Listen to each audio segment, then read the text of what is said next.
Acura RDX versus Lexus NX. Which small luxury SUV should you buy? That's what we're going to find out. Welcome to Car Up Corner, where we help you, the consumer, master the process of car buying and car ownership.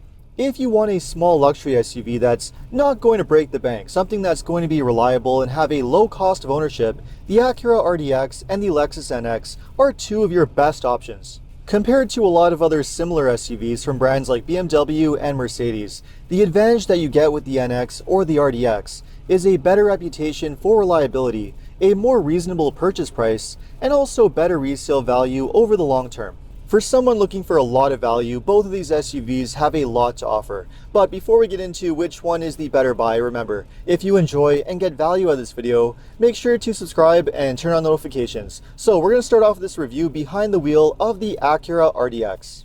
Under the hood, we have a 2-liter turbo 4-cylinder engine that comes connected to a 10-speed automatic transmission and a choice of either front-wheel or all-wheel drive, or standard all-wheel drive in Canada. Now I have to admit, I was more of a fan of the naturally aspirated 3.5-liter V6 that came on the previous generation RDX, but as far as 4-cylinder turbos go, this one is pretty good.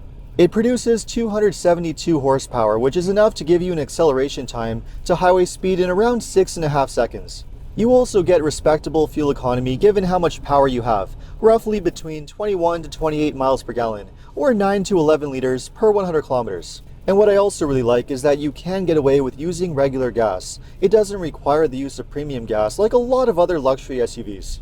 And not only do you have strong performance and refinement, but because this engine and transmission have been used in different Honda models for some time now, you also have a strong reputation when it comes to reliability. As a whole, this has proven to be a very reliable drivetrain setup and should provide many years of trouble-free service if you are a long-term buyer. Now, on top of having excellent power, this is a great driving SUV. The ride quality is a little bit on the firm side, but I certainly would not call it uncomfortable. This is a great driving SUV with really impressive handling. Because you have that really sophisticated super handling all-wheel drive system, which is able to move the power around, you have very good balance even when you drive this car very aggressively. So you can really toss it around and have some fun with it. Now obviously it's not going to handle quite as well as something like a Porsche Macan, but for what it is and at this price point, it is really impressive. I think when it comes to the performance and the handling, that's one of the main advantages that you get over the Lexus NX, which is more of a comfort-oriented SUV. And not only that, but the RDX also has the advantage over the NX when it comes to the interior space. Even though this is a compact SUV, it is surprisingly spacious. There's lots of room for passengers in the front and rear seats, and the cargo area is a really good size. And folding the rear seats down gives you a huge cargo area, making this a really practical SUV. I also like how with the RDX, you have a few different color combinations for the interior, including this really attractive red interior on the A Spec trim. The interior is also really well put together with high quality finishes and nice materials. Now it might not be quite as visually impressive as the interior of something like a BMW, but it's really not that far off either. You have lots of good storage space, a clear gauge setup, and a pretty straightforward control setup on the center stack. That is until you get to the infotainment system. Here we have a 10.2-inch screen that's controlled using a touchpad on the center console, the same infotainment setup that's found on other Acura models. My issue with it is that it's just way too distracting and frustrating to use while driving. Now you might get used to it with time, but there are certainly much better infotainment system designs out there. On the bright side, at least it does have wireless Apple CarPlay and Android Auto. And the RDX is certainly a very well-equipped SUV. You have a lot of standard features, certainly a lot more than you get from a lot of other comparable luxury SUVs. My test car here has these really nice suede and leather two-tone combination seats that are both heated and ventilated. There's also a large panoramic roof, an amazing sounding ELS sound system, and a lot of active safety features. And on top of that, the RDX also has a top-notch safety score, so this is a very safe vehicle as a whole. So looking at it as a whole, when you look at the performance, the handling, the spaciousness of the interior, and how many features that you're getting for the price, this really is an attractive package. But is it a better choice than the Lexus NX? Well, I think it's time to get behind the wheel of it and find out. Okay, behind the wheel of the Lexus NX. Now, compared to the Acura, the Lexus gives you a lot more variety to choose from. Compared to the RDX that only gives you one choice, a 4-cylinder turbo, with the NX you have 4 different drivetrain options. The base version, which is the NX 250, has a naturally aspirated 2.5-liter four-cylinder engine with an 8-speed automatic transmission and all-wheel drive, the same drivetrain that's found in the Toyota RAV4. With the NX 350, however, you have a 2.4-liter turbocharged four-cylinder engine with an 8-speed automatic and all-wheel drive. This is a relatively new engine that was introduced on the NX, but is now used on a number of different Toyota and Lexus models. And even though it is turbocharged, because it's so mechanically similar to the four-cylinder engines in a lot of other Toyotas, it should still provide really strong reliability. It's also a great performing engine. It produces 275 horsepower and is able to accelerate to highway speed in around 6.5 seconds, more or less the same as the RDX. It doesn't feel quite as urgent, and the 8-speed automatic is not quite as responsive as the 10-speed in the RDX, but it still performs extremely well. The fuel economy is also very similar, roughly 21 to 28 miles per gallon, or 9 to 11 liters per 100 kilometers. Of course, if you want to have much better fuel economy, well, then you're going to want to go with one of the two hybrids, which are the main advantages that you get with the NX. Unlike the RDX, the NX is offered as either a hybrid or a plug-in hybrid. The hybrid, which is the NX 350h, uses the same hybrid system that's used across the entire Lexus and Toyota lineup. It uses the same naturally aspirated 2.5-liter Toyota four-cylinder engine combined with 2 electric motors, a planetary gear set ECVT, and all-wheel drive. The result is it produces around 239 horsepower and is able to get up to 40 miles per gallon, or 6 liters per 100 kilometers. Now, the power of the hybrid is certainly not quite as good as what you get with the turbo engine in the NX 350. It's only able to hit highway speeds in around 7.5 seconds, and the engine can also sound a little bit gravelly, especially when you're pushing it hard. But if having that maximum power and performance is not really your priority, and you're willing to trade that for better fuel economy, then there's no question, this is the one that you want. And because this is such a well-proven hybrid system, one that Toyota and Lexus have now been using for several years, just with improvements and tweaks over the years, it has absolutely rock-solid reliability.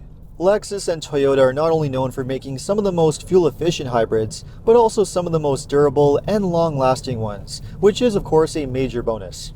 Now, as mentioned, the NX is also offered as a plug-in hybrid, with the NX 450h Plus. This essentially uses a very similar hybrid system to the NX 350h, only with more powerful electric motors and a larger lithium-ion battery. The result is it produces more power with just over 300 horsepower, and it also gives you a dedicated electric range, around 37 miles or 55 kilometers on a full charge. Which means if you have the ability to plug it in and charge it, you could do a fair amount of your driving without using any gas. Now, I've spent a lot of time driving all the different variants of the NX, and one thing's for sure, if your priority is sportiness and handling, this might not be the best SUV for you.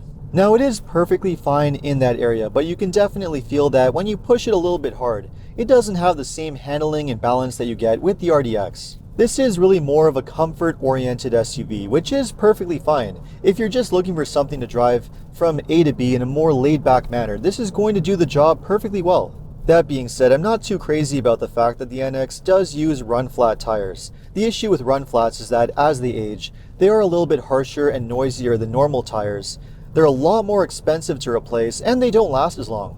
Now, that's not really a huge deal. All that means is that when it comes time to replace your tires, I would just replace the run-flats with normal tires, which will likely give you even better ride quality, longer life, and cheaper tire replacement. It only means that you're not going to have a spare in the case of an emergency. The other downside to the NX is the interior, which is a little bit on the tighter side when compared to the RDX. Now, I think the NX is perfectly fine. I've got plenty of room in both the front and rear seats, and the cargo area is a really good size. But if you are a taller driver or have a bigger family, this might feel like a bit of a tight SUV. Now, although the spaciousness is not the best, this does have a very luxurious feeling interior, even more so than what you get in the RDX, and you also have a better control setup with a more user-friendly infotainment system. You have a choice of either a 10-inch touchscreen or on the higher trims a 14-inch screen, which is one of the largest in the segment. And what's great is that you have a relatively straightforward control setup with a good menu structure. It is certainly a lot less frustrating to use than what you get in the RDX. The rest of the interior is really well put together with really nice high quality materials and a lot of good storage space. Feature-wise, it's also quite similar to the RDX. You have a long list of available features and active safety technology, and like the RDX, the NX has a top-notch safety rating, which is great to see. And with that, I think it's time to get into the pricing. Now, comparing the RDX and the NX, the pricing is relatively close if you're comparing similar trims with similar features. I think the pricing for both of these SUVs is actually quite reasonable, especially when you compare them against something similar from another brand like a BMW X3, a Mercedes GLC, or a Volvo XC60, which can get a lot more expensive depending on the options. And as mentioned, one of the major benefits that you get with the NX or the RDX, regardless of which one you go for, is a much better reputation when it comes to reliability, low maintenance and repair costs, and also maintaining much better resale value in the long term. Because both the RDX and the NX have strong reputations for reliability, and they also are not going to cost a fortune to repair even beyond the warranty period, they're not going to plummet in price like you would see on a comparable BMW or Mercedes. So if you want luxury at a reasonable price, but also want to have reasonable operating costs, and an SUV that's safe to hold on to for the long term, well, these are the two obvious choices. Now, between the two, which is the better one to go for? Well, that really depends on what your priorities are. If you prefer to have a conventional gas engine, and you really want to have excellent handling performance and that sporty feel, well, the RDX is the better choice. I also think it's a little bit more practical and comfortable if you're a taller driver or have a bigger family and just need to carry a lot more stuff. And it really is a decent value in terms of the features that you're getting for the price. But if having a sporty feel is not really a priority for you and the practicality and the space that you get with the NX is perfectly fine, then in most other ways it really is the better choice. It has a nicer interior with better technology, a better control setup, it's a little bit more comfortable to drive, and the fact that you have 4 different drivetrains, including a hybrid and a plug-in hybrid, are all major bonuses. It would be great to see Acura introduce a hybrid to the RDX in the future, but in the meantime, choosing between these two, it's the NX that's really the superior choice. So, between the NX and the RDX, which of these two SUVs would you go with? Let me know in the comments, and if you enjoyed this video, make sure to like and subscribe. You can also take a look at my other videos by clicking these links over here. Make sure to follow me on TikTok and Instagram, and if you need additional car buying advice, recommendations, or help with getting a great deal on your next new car purchase, make sure to visit carhelpcan.com. Thanks so much for watching, and see you next time.